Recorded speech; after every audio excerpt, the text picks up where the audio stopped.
Hey everybody, it's the Brewmaster here. If this is your first time to the channel, then welcome. And to you over 8,500 practitioners of good taste, hey, it's great to see you again. I feel like, and maybe you'll agree with me, that Wizards of the Coast should be shaking in their boots. Their golden throne, D&D, I feel like that's crumbling down around them. While they're busy out there selling their, what I feel to be, overpriced book bundles, and chasing licensing deals with gambling companies, the new renaissance is basically exploding around their ears.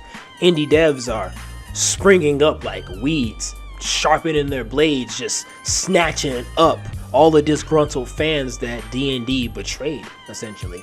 I don't feel like this is a fad. I don't feel like this is a phase. I don't feel like this is a shift even. I feel like this is a reckoning. And if you think that D&D is too big to fail, I think that this is going to change your mind. So, Mr. Zambrano says, Modiphius, Heroes of Might and Magic TTRPG launches on Kickstarter to rousing success. The Heroes of Might RPG from Modiphius has already smashed its initial funding goal and still has a month to go. Modiphius' new Heroes of Might and Magic RPG has officially launched on Kickstarter, which you already just said. And as of press time, it's already a success. Though by no means is the party over. It feels like it's just getting started. The HOOM RPG, which is, of course, Heroes of Might and Magic, comes alongside the upcoming new open world game from Ubisoft, which is just as perfect because just the other day, blah, blah, blah, blah, blah, blah. Okay, so I guess I want to just say sidebar. Ubisoft doesn't have the greatest reputation when it comes to monetization and when it comes to their consumer practices. But I do believe that it was the executive at Ubisoft who said, oh wait, what was his name?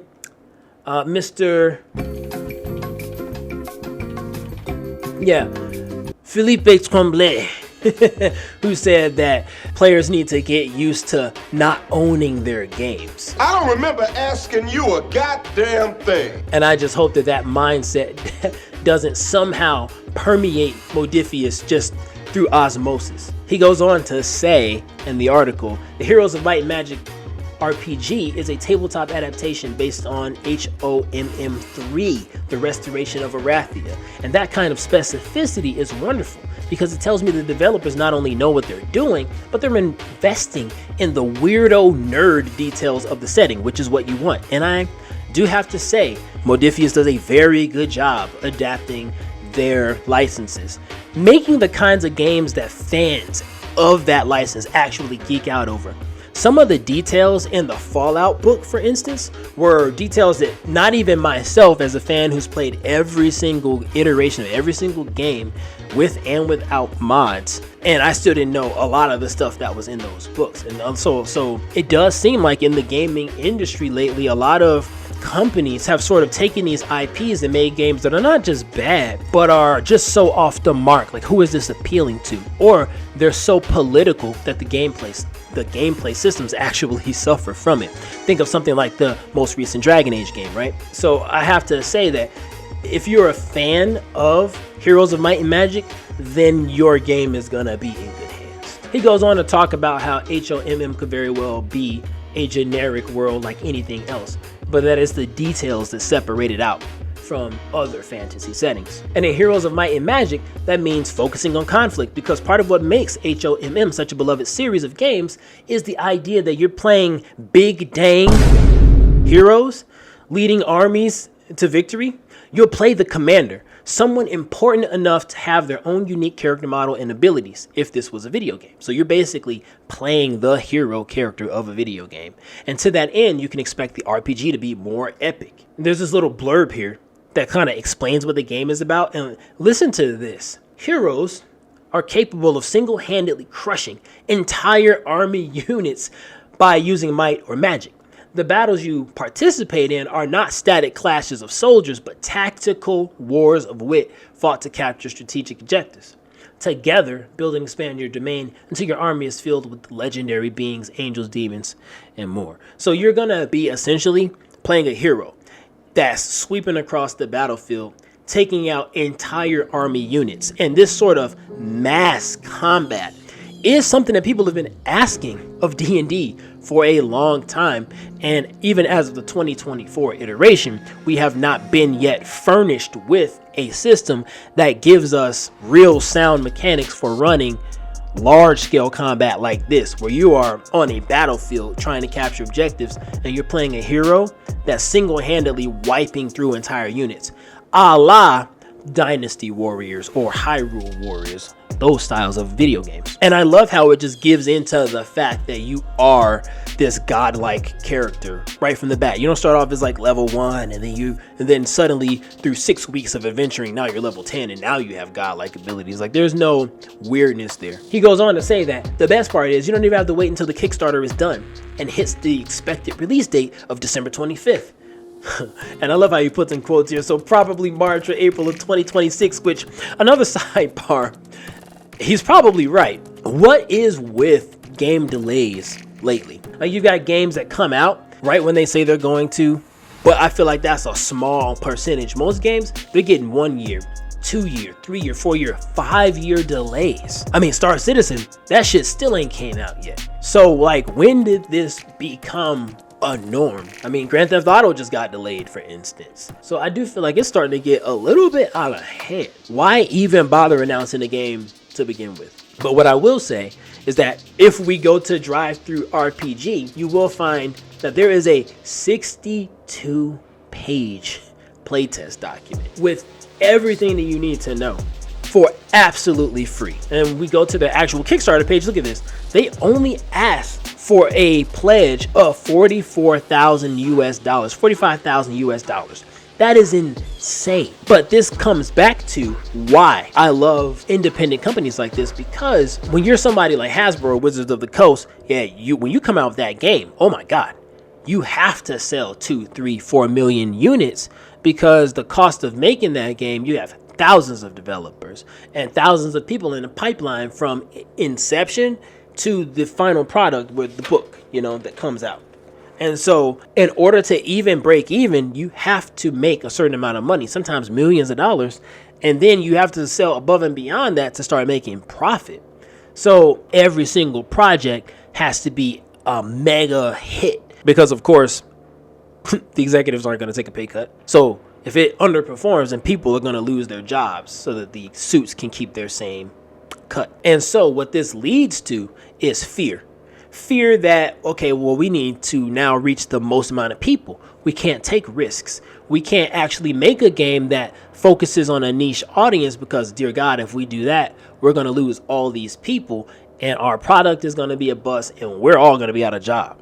And what that leads to is a much less creative product, much more homogenized product, and a much safer product. And I do feel like that symptom, that formulaic feeling, is a part of probably why 2024 isn't doing that great. I mean, why play the 2025 release of the 2024 edition of the 2014 edition of the 5th edition of D&D when you could just play original D&D? Any of the editions, really. They're varied enough and different enough from one another that you can have pretty vastly different experiences from one D&D, from 1E to 2E to 3E. 4E is like way out there. 5E is, a little bit more general. And each one of those editions have helped the game grow into the popular game that it is today. When you're a much smaller company, though, like this, look at this stretch goal, 45,000, which means that they only needed 45,000 to make this game. They have 105,000. As I'm looking at this, the counter is literally going up. So they've hit the magic number. What is it that they say you only need 1,000 core fans to be a success? And look at this. They got over 1,000 core fans, backers who are willing to put their money where their mouth is. They didn't expect it to sell gangbusters. Clearly, their stretch goal was only 45,000. Maybe they thought they would sell a couple hundred books. Maybe they thought they'd sell 500 or 600. But because of the low price tag of this game, they can afford to really go in and make it as nerdy as possible. Really give it the special touch that fans of Heroes and Might and Magic are really going to want to sink their teeth into. And I hope something that even onboards new players really well. And so, full disclosure, I do want to say that I haven't looked at the rules or play tested them yet or anything like that. So I can't attest to the play experience yet. but I do know that it's play test material. So if it has mistakes in it or the balancing is off or weird, that's what it's for. So I'm gonna take a look at it for sure and try to give my feedback as soon as possible. But it is a 60-something page document, so, you know. This is just continuing the trend, furthering the trend of what we're seeing of these small Kickstarters blowing up. What is with that? I mean, let's look at Terry Pratchett's Discworld, for example. That has 2.5 million pounds. Let's look at the DC-20 RPG, 2.5 million US dollars.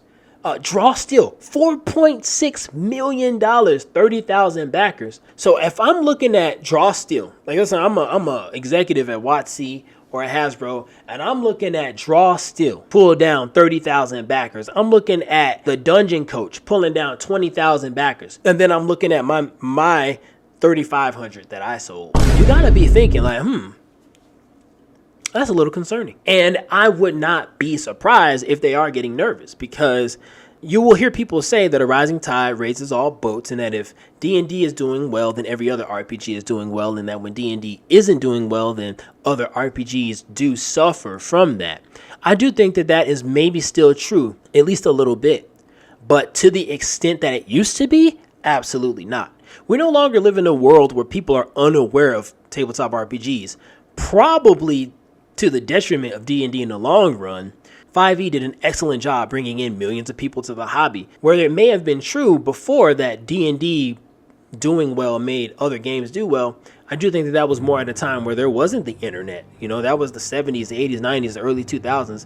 It was not as easy to get exposure back then. Now we live in a world where people who are the face of Dungeons and Dragons, who literally have dungeon in their name in some cases, are promoting other games. You have the literal face of D&D, Matt Mercer, moving away from D&D. You know, they got Candela Obscura now, they got Daggerheart now. You've got the Dungeon dudes on their own channel promoting other games now. They just did a video on the Alien RPG, which was very good. You've got Bob Worldbuilder dropping a video about the 20 RPGs that he played that wasn't D&D. Professor Dungeon Master just dropped a video not too long ago about the Edge Runner's Mission Kit. We can see it's not like people are not spending money on RPGs anymore. These Kickstarters I mean, this small, tiny Kickstarter that Modiphius is doing is already over $100,000 in like 5 days. This one is 2.5 million pounds. So no one can tell me, oh, the TTRPG industry is suffering right now. I mean, MCDM has pulled out almost $5 million. So people are spending money. The gamers are out there. They're buying games. They're just not buying WotC's game. And I think that that is a sobering reality, because we no longer do live in the world where people don't know other games exist. They absolutely know other games exist, and those games are proving to be real competition. I mean, these are not one-offs or fads. I think that these games, like the DC-20 RPG, could be the next big thing. It could be like the next Pathfinder. It could be bigger than Pathfinder. Draw Steel, same thing. These could be games that people say in the same breath as D&D. That's encouraging to me as somebody who's making my own game. You know, I got my own thing in development, and maybe in a couple of years I'll be putting out my own little Kickstarter. I'm starting to not only just conceive of things, but put pen to paper. And so when I see stories like this, I not only feel encouraged by it, but I want to share it with you guys too, because I mean, this is awesome. And so to Modiphius, I know at least some of you guys are over there watching my videos. I want to congratulate you. Good job on this. I'm excited and I'm happy that this is a success.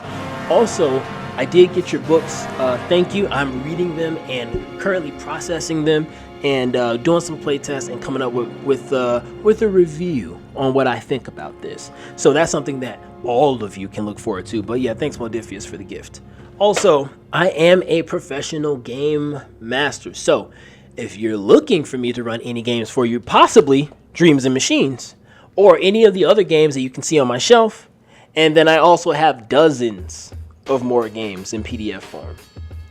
Like dozens, as in more than 24 different games that I can run and am fluent in. So go ahead, look me up on startplaying.games, or if you want to hire me directly, just shoot me an email. And I'll leave all my, socials and all of that kind of stuff in the comments below or in the doobly-doo. And so that really was it. Thanks for sharing this time with me this morning. And for fans of the channel, I'm experimenting with doing, a little bit less intense videos, because my issue is I'm a perfectionist. And I don't mean that to like brag. I mean, it's a bad thing. Like I'm working on that, not being so neurotic about everything. If you go back and look at my channel, it's been up for almost 3 years, but I've got like less than 50 videos, around 50 videos. And so what I want to do is punctuate my longer videos with more of these shorter, just conversational videos. As with everything, money is an issue. I'm not gonna stunt like I'm rich or anything like that. I have to be very wise with the money that I spend. And so it is gonna take me some time to acquire the equipment that I need to set up my live stream to the quality that I'm gonna be comfortable with. However, in the meantime, I thought that videos like this would be a good stopgap, where we can just kind of conversate. And you can, of course, always hit me up in the comments. Of course, comment. I want to know your thoughts, your ideas on what you think about this. And if you want to support the channel and sort of maybe expedite the process of getting the equipment that we need to start the live stream, then please do join the Patreon. So yeah, this is all I got for you guys. Thanks for watching. Take care of yourselves and each other. And I'll see all of you in the next one.